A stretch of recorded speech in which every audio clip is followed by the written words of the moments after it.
So today's talk is called, What Do You Believe is Possible? And I want to start by mentioning some of those lines, those phrases we say to ourselves to limit what it is we believe is possible. Let's be realistic. It can only happen this one way. I don't have time. I don't have the money. I'm not strong enough. When this happens, then this will happen. How about, that's impossible? Or, that will take a miracle. Or, I don't have the energy. One of the more insidious ones, I'm trying. Or, I can't. How about, I'm doing my best?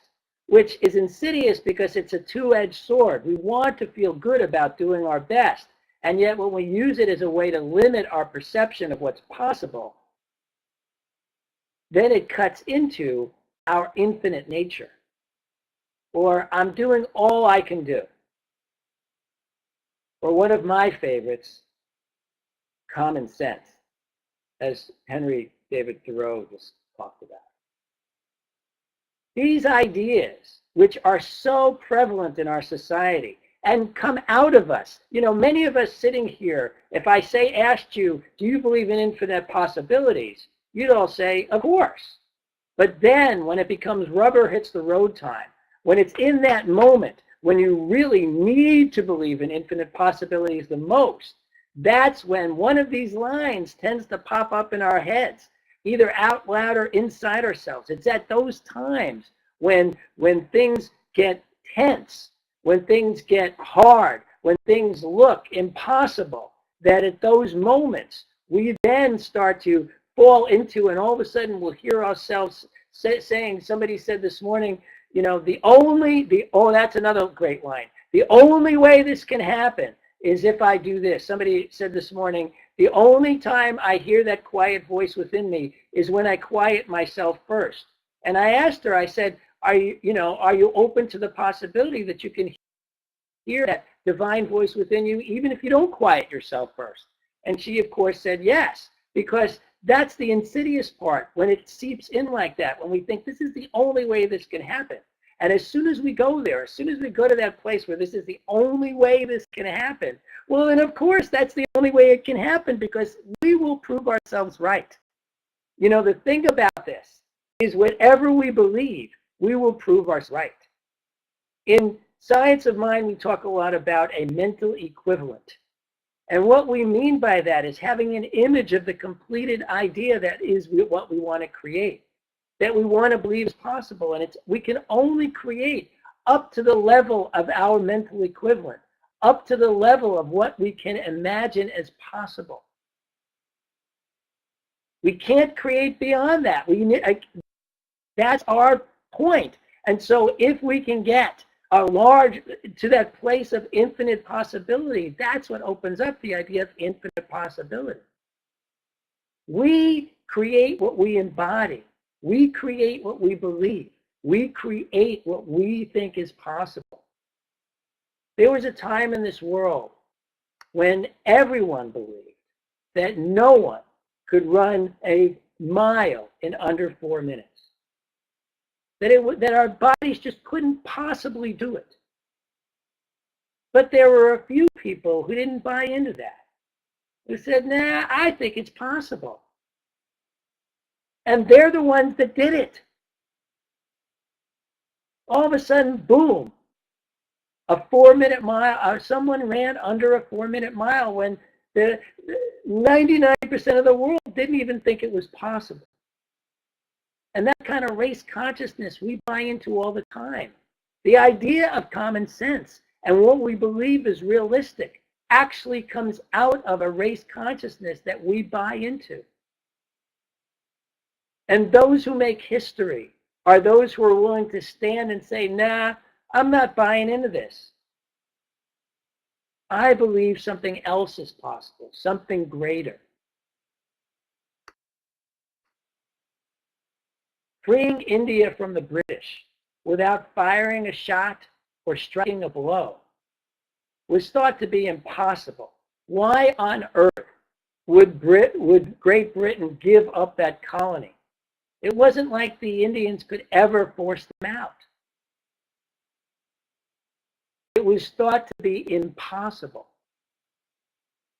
And yet one man had a vision that caught fire throughout a country, where not only did they know that the British were going to leave, but they knew they could do it without firing a shot. Never before in history had a people been conquered without violence. And yet the British left without violence because of one man's vision and a country's willingness to catch fire with it. There is just no telling what is possible when we are willing to look at anything in our lives that looks impossible and say, I don't think so. I think even this is possible. When John F. Kennedy announced that we were going to land a man on the moon, he was surrounded by people who said, you're crazy. We haven't even put a man in space yet. He was told not to do it. He was told it was political suicide. And yet he made that stand and made it publicly that we will put a man on the moon. And sure enough, we did. He was willing to stand in what others thought was impossible. The Great Pyramids. We still don't know how they did it. To this very day, people are still only guessing how they built those things. The geometry of it, knowing the weight of it. I mean, when we build a house here, we got to build all these foundations that go down to keep the house from falling over within 20, 30 years. These things been standing 4,500 years. Could you imagine somebody going up to the great Pharaoh Cheops when he said, I want pyramids?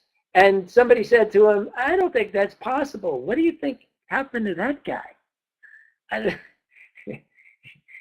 There have been people throughout history, as far ago as 4,500 years ago, and I am sure even much further, who have made that stand. I want greatness, and it's possible, when everybody around them was like, how do you do something like that? Van Gogh was told by his best friend Gauguin that he couldn't paint, that he should give it up and try something else, that nobody was ever going to buy his paintings, that they were terrible. He had no feel for it, so he should just quit. I checked the list today of the top 20 paintings of all time in terms of value, how much they sold for. 7 of those are Van Gogh's. In the top 20 of all time paintings on how much was paid for them. One of them over $150 million. Gauguin wasn't even in the list.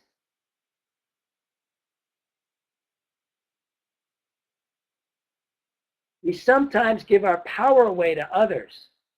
Thank God Van Gogh didn't do that. Don't you do that. Don't let anybody else convince you of what's realistic or what's possible. There's a guy who ran in the last Summer Olympics who didn't have feet. When he was a kid, he lost them because of disease. And luckily, when he told his parents that all he wanted to do was run, they didn't say to him, you can't because you don't have feet.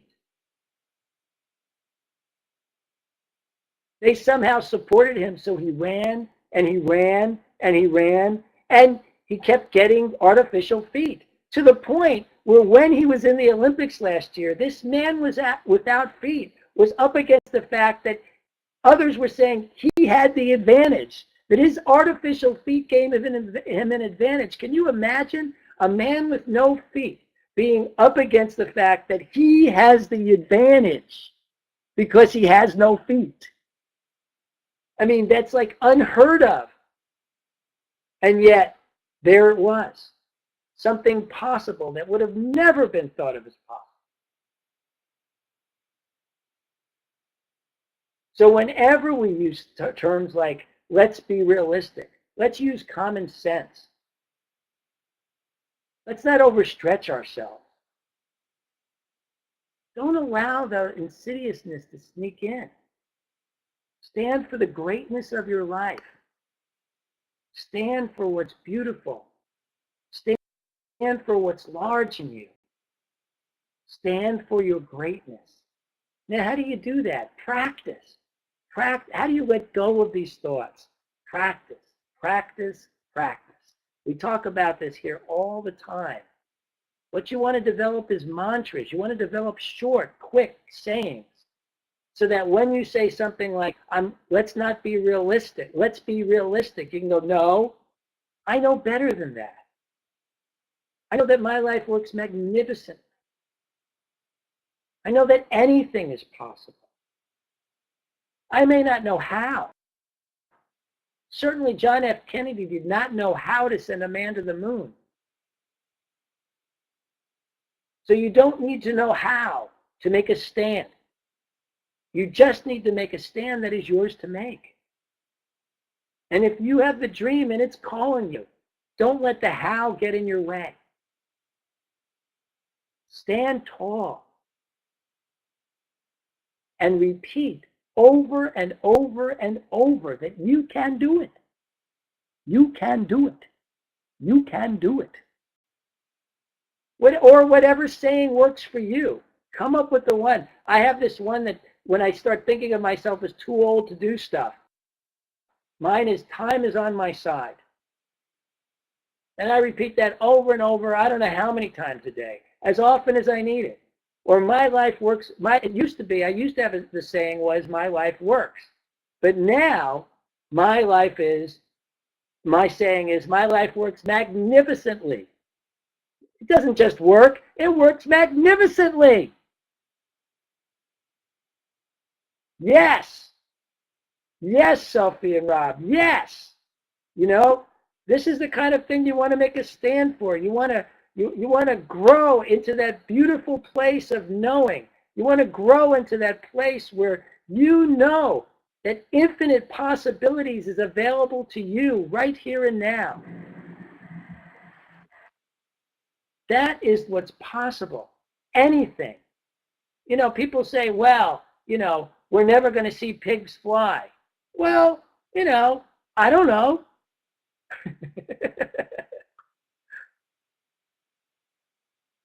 I know that we have seen more and more as time goes by. We as a race, as a humanity, become stronger in our abilities to create. I know that as we get clearer on the divinity that we actually are, that our creations appear. That what we embody shows up instantaneously. You know, we talked this afternoon about how sometimes things take time. But I want you to know that what takes time is the embodiment, not the showing up. And it doesn't have to take time to embody, but if it does, that is what's taking the time, not the showing up.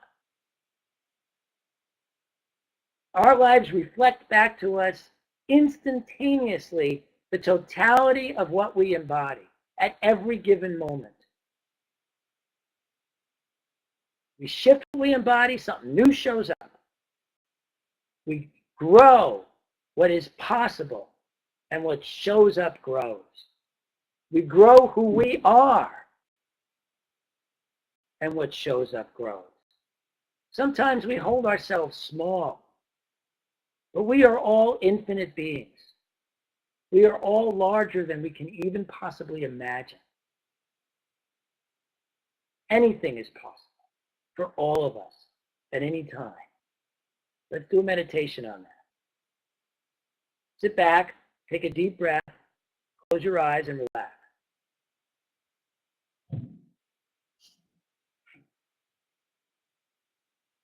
And as we always do, find yourself on a path. It is the perfect path. It is your path. Maybe it's in the woods. Maybe it's on a beach. Maybe it's up in the clouds. Maybe it's in your home. Wherever it is your path. And it is perfect. How it feels beneath your feet. The air against your skin, the light, the sights, the sounds, they are perfect.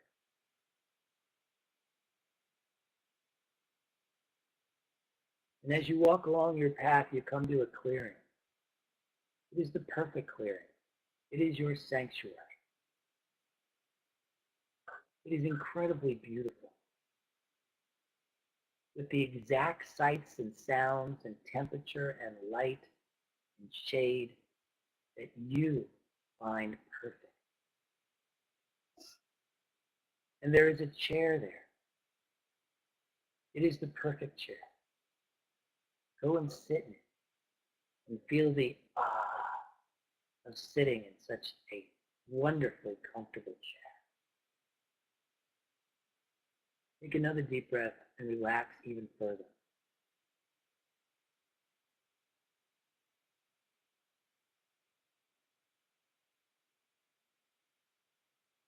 Now imagine yourself melting into the one. There is no separation. You and the creator that is the creation that is the creator are all one. You yourself just melt as part of this huge ocean. You are not just a drop in this ocean. You are the ocean, the entire ocean in a drop. Feel yourself immersed in this incredible creative force that you are.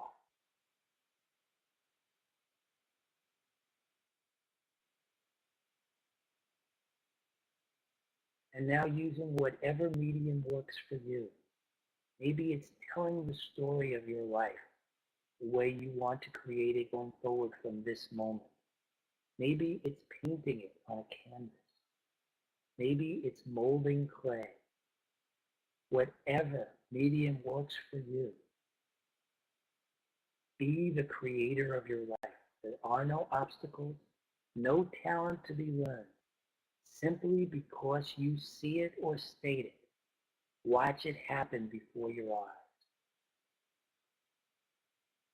Imagine yourself create the most amazing, miraculous life you can imagine, and watch it come true right here and now before your closed eyes, using whatever medium works for you.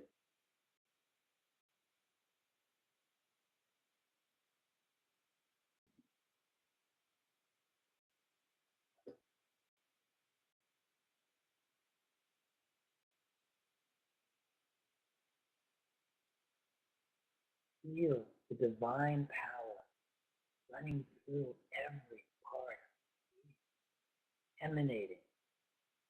Feel it enter what it is you are creating as your life. Feel you and this creation that is now before you as one. It's all the same.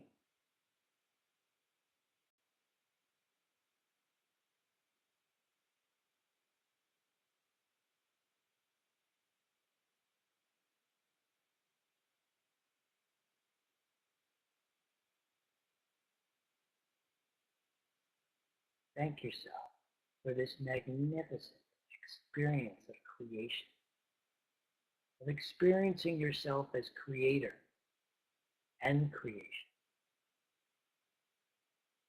When you are ready, open your eyes.